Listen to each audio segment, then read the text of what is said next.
Hello students, welcome to Dr. B.R. Ambedkar Open University.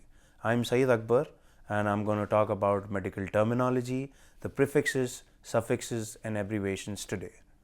Why medical terminology is important for healthcare students? Healthcare management students need to know about the medical terminology as well as the doctors, the nurses, the paramedical staff. The medical terminology is a language used in the field of medicine. It is a way of precisely describing the human body and its components, processes, conditions, procedures, and pharmacology. Now, the medical terms are generally represented by word parts. The word parts here are represented or divided into three. The first one being the prefix, the second one being the word root, and the third one being the suffix. Now, the prefix is a word that is added to the beginning of the medical term that alters the meaning of the root. The prefix is usually indicating the direction, type, location, quality or the quantity of the body part. The word root, which is known as root here, is the fundamental unit of every medical term. It identifies a particular word's basic meaning and is the part of which modifying prefixes and suffixes are added. The last one being the suffix is a word part that is added at the end of the word root which changes its meaning. Coming to prefixes. What is prefix? It is a word part that is added to every word root to give a meaning for a particular diagnosis, for a particular condition, for a particular disease in the human body. A prefix can describe the quantity, quality, location, color, direction, time and the degree or the status of the word root. All the medical terms do not have prefixes and are never used independently. So, a prefix alone cannot mean anything when used in medical terminology. It always have to have a word root which the prefix is added and it gives a meaning to that particular word. Or detached from the other medical word parts, the prefix is sometimes followed by a hyphen. For example, the medical term hypertension is denoted by hyper with a hyphen. It is written to distinguish it as a prefix. Now, what are suffixes? It is added to the end of the medical word to typically describe the procedures, conditions, disorders or diseases in the human body. For example, the word arthritis, which means inflammation of joints, the word root here is arthra, which means the joints, and the suffix here is the itis, which means the inflammation in the joints. Like the prefix, the suffix when detached from the medical word is written with a hyphen again before the word part as demonstrated for the suffix itis. The suffixes have no real meaning if used independently. Example of prefix and suffix with the word root can be epicardium. The epi here is a prefix, the cardi is the root word and the is the suffix which represents the structure of the heart and epi represents the over and out of the heart. Now, the epicardium together is the outermost layer of the heart. The prefixes that describe the quantity or the number. If it is half or partial, the prefix used is semi or hemi in the medical terminology. If it is many, it is poly or multi. If it is a first, it is primary. If it is one or single, it is denoted or represented with mono, uni or haplo. If it is two or double, it is used as di, diplo or bi. If it is three, it is used with tri. If it is four, it is represented as quadri or tetra in the medical terminology. If it is 100, it is denoted by centi in the medical records. If it is 1000, it is represented by milli. Now, examples of prefixes for quantity or number.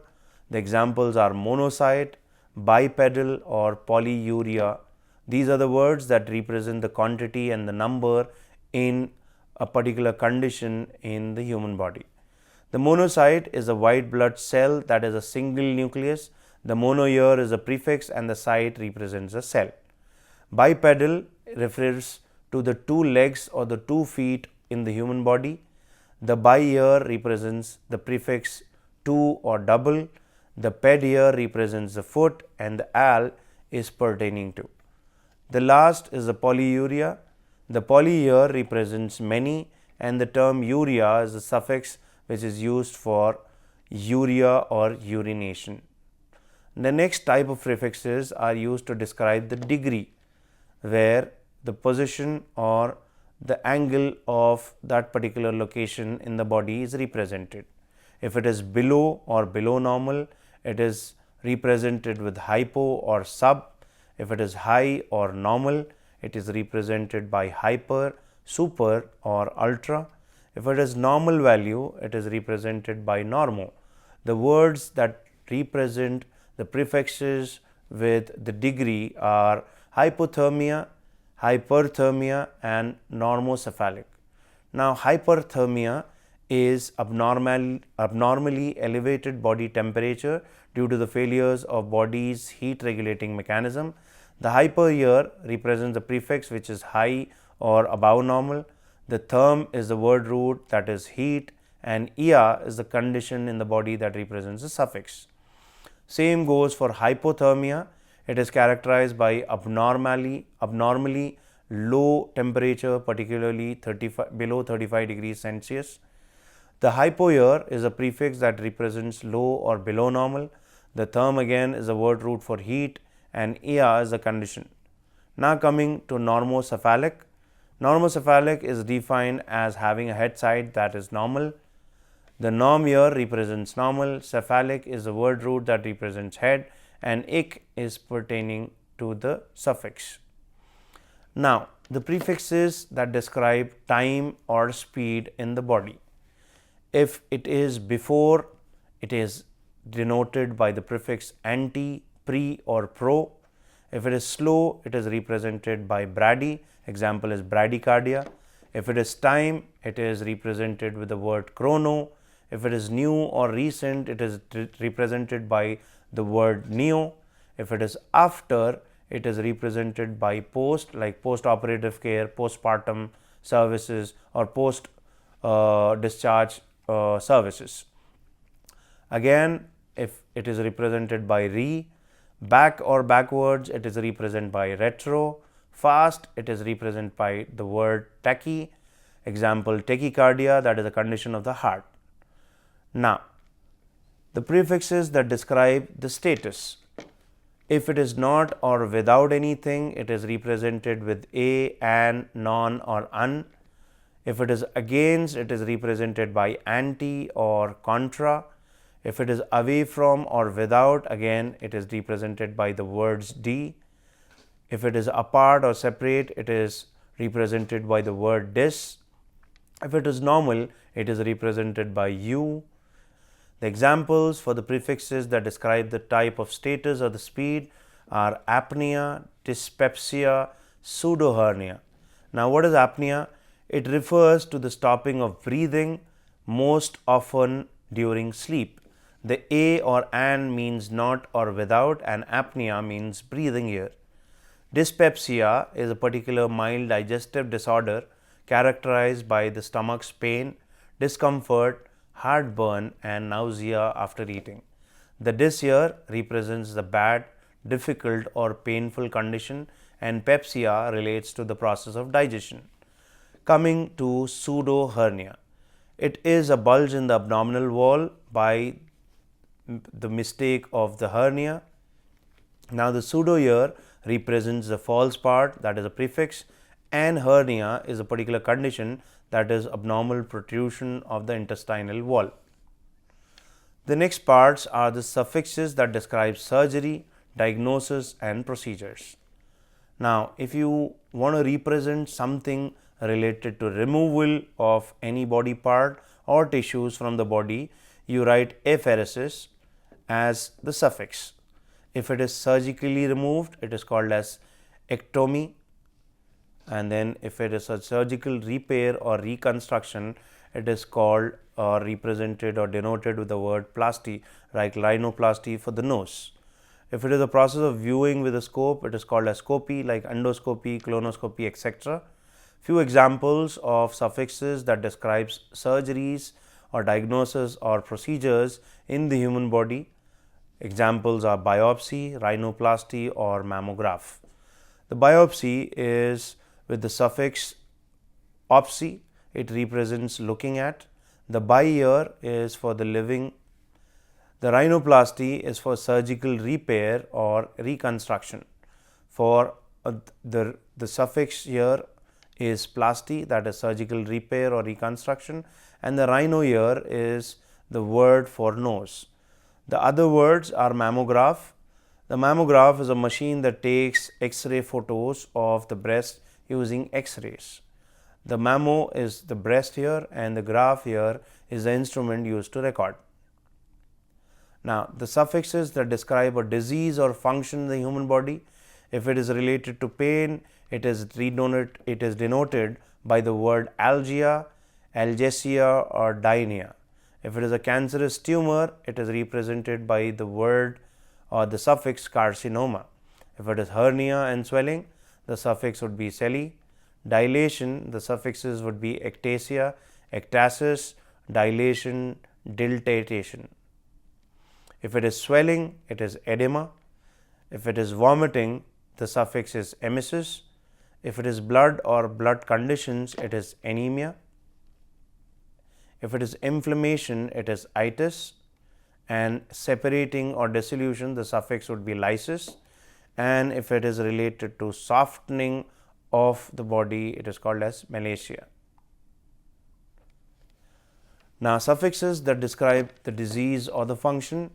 If it is enlargement of a body part, you describe it with the suffix megali. If it is a death of a tissue, you describe it with the suffix necrosis. If it is tumor, you describe it with the suffix oma. Abnormal condition, again with the suffix oasis. If it is disease, you make use of the suffix pathi. If it is paralysis, you use the suffix plegia. If it is related to the formation of something, you use the word poiesis, like erythropoiesis for the formation of RBCs. For example, atherosclerosis for the hardening of arterial wall. The suffix used is sclerosis. If it is sudden involuntary contraction of muscles, it is called, or the suffix used is spasms, most commonly referred to muscle spasms in the body. If it is contraction, the suffix used is stalsis, that is peristalsis, movement of the muscles. If it is control or stop, it is called as stasis. Homeostasis, hemostasis are examples. If it is tightening, then it is stenosis. If it is chest or chest cavity, it is called or denoted with the suffix thorax. If it is related to labor or birth in a woman, it is denoted with the suffix tokia. If it is nourishment or development, it is denoted with the suffix trophy. If it is related to urine or urination, it is represented by the suffix urea. Coming to the next part of the session, abbreviations. Now, students, what is abbreviation? Who invented it? Why are these abbreviations used in our day-to-day lives? Abbreviations are never given officially. These are words that are used in our day-to-day lives in the hospital or healthcare industry by the doctors, nurses to jot down notes. An abbreviation is from the Latin word shortening of the words. It is a shortened form of the word or a phrase by any method, including shortening, contraction, or initialism, which includes acronyms or crasses of any word. Like you want to describe complete blood picture. You don't want to write the whole word. What you do is you denote it with 3 letters, that is CBP, that represents complete blood picture. Abbreviations are used very frequently in medicines. They boost efficiency as long as they are used intelligently in the hospital industry. There are so many abbreviations given in day-to-day life by all the healthcare providers. whether they are doctors, they are nurses, they are pharmacists, or any other paramedical staff. Why these abbreviations are used? They save time writing the notes. You don't have to write the complete word in your medical records. You just use abbreviations in the doctor notes or the nursing notes and represent or write the values related to the patient's condition, correctly denoting understanding by the healthcare providers. Now, certain medical abbreviations are avoided to prevent mistakes according to the last practices and in some cases regulatory requirements. So, many of the organizations don't entertain or allow using abbreviations in their particular vicinity or organizations or their medical records due to causing untoward errors by the healthcare staff, not proper understanding by the other person who has not written the abbreviation, and can lead to serious issues to the health of the patient.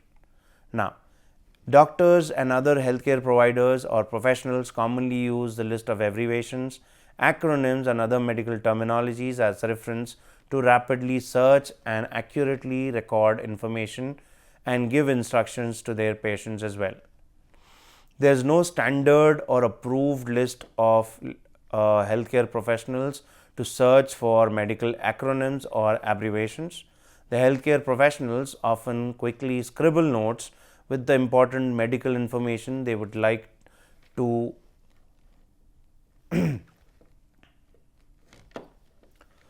Healthcare professionals often quickly scribble notes with important medical information that they would like the patients to reference in regard with the type of current or recently diagnosed disease, syndrome or other health condition. Let's talk when you visit a particular doctor. The doctor will probe you with questions that describes your condition. The doctor will note down all the things related to your particular history with abbreviations so that he can understand what the patient came in with. It can be your body temperature, your weight, your height, what are the symptoms, what is the history that you came in with, and what is the problem that you have been facing all along. That is what the doctor will write on a prescription and make a note of it. That is what abbreviations help with for the healthcare providers. Now, the commonly used abbreviations that are used in the healthcare industry. If you are talking about day-to-day activities, it can be CBP for complete blood picture, CUE for complete urine analysis, RBC for random blood sugar. It can be HV1AC for the history of blood sugar for 3 months. Now, we will go through some of the abbreviations that are commonly used in healthcare or hospital industry. If you want to write arterial blood gas, you can use the abbreviation ABG. If you want to write adenocorticotropic hormone, you can write ACTH. If you want to write antidiuretic hormones, you can write ADH. If you want to write acquired immunodeficiency syndrome, you can represent it with the abbreviation AIDS.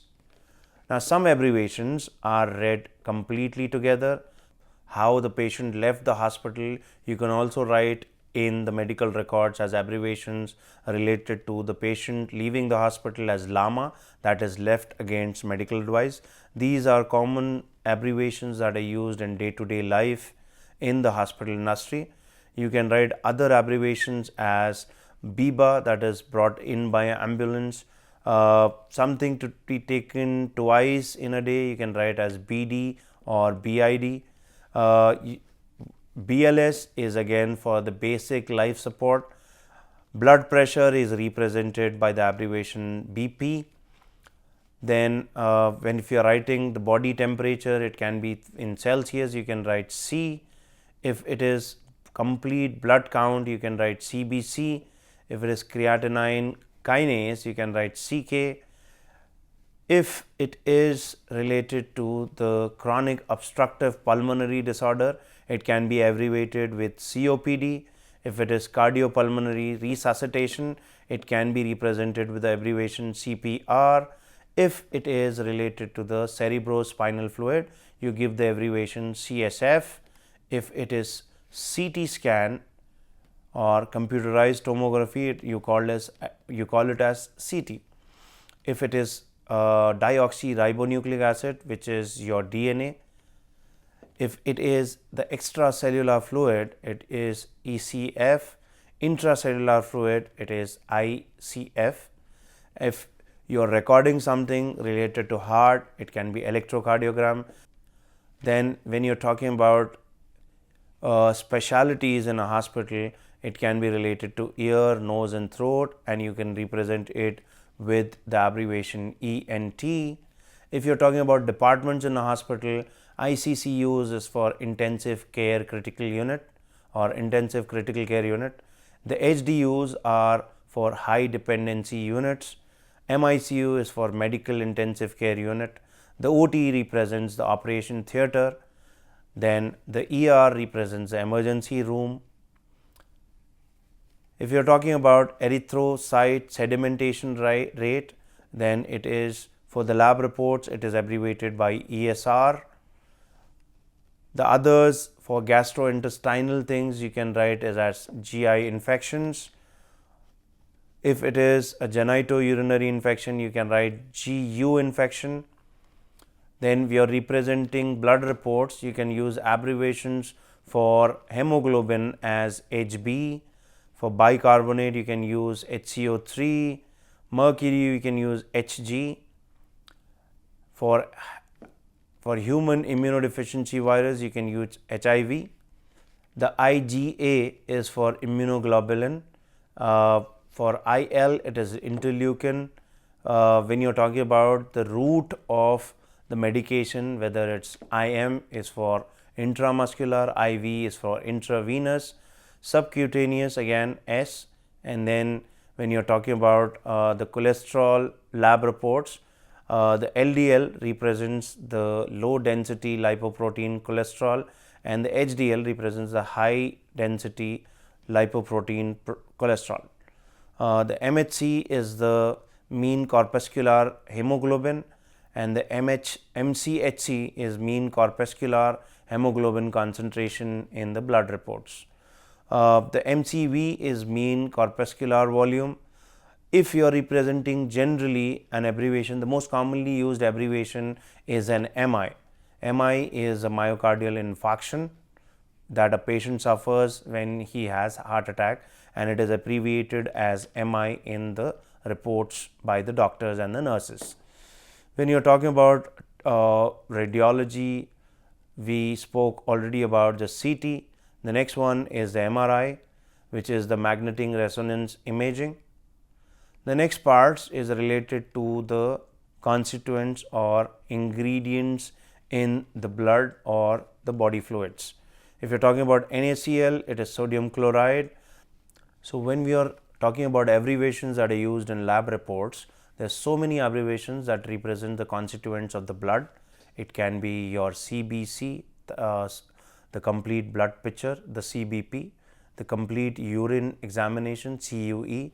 RBS is again represented for the random blood sugar. It can be related to your serum components, that is serum creatinine and other aspects that are measured in your particular blood reports. It can be related to the thyroid stimulating hormone, that is represented as TSH.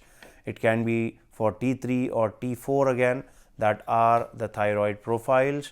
It can be related to the other factors, which are the red blood cells, the white blood cells, the MCHS and the MCH, that is the mean corpuscular hemoglobin, that is represented by MCH, mean corpuscular hemoglobin concentration by MCHC, mean corpuscular volume again by MCV, the magnesium, potassium or the other constituents in the blood, it can be urea, it can be uric acid, that are represented in your lab reports.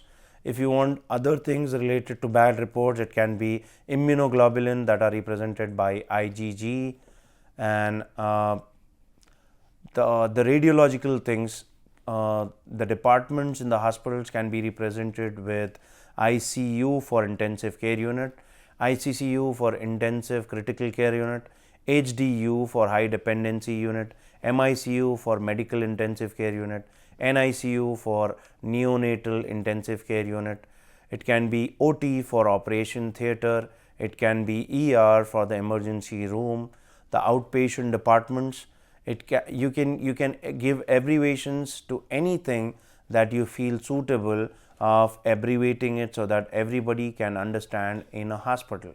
So these abbreviations, what these do is facilitate and make it easier for the healthcare professionals to use them in day-to-day life and measure those particular parameters and write it handy or scribble it, like we earlier said, on the medical records of the patient, so that the patient also knows what the condition of the patient is, what are the values that have come in, and analyzes his particular condition. Now, these abbreviations are not official abbreviations, but are given or used in day-to-day life worldwide by the doctors and nurses in mutual understanding, so that they facilitate and help them do their work properly through a medical language.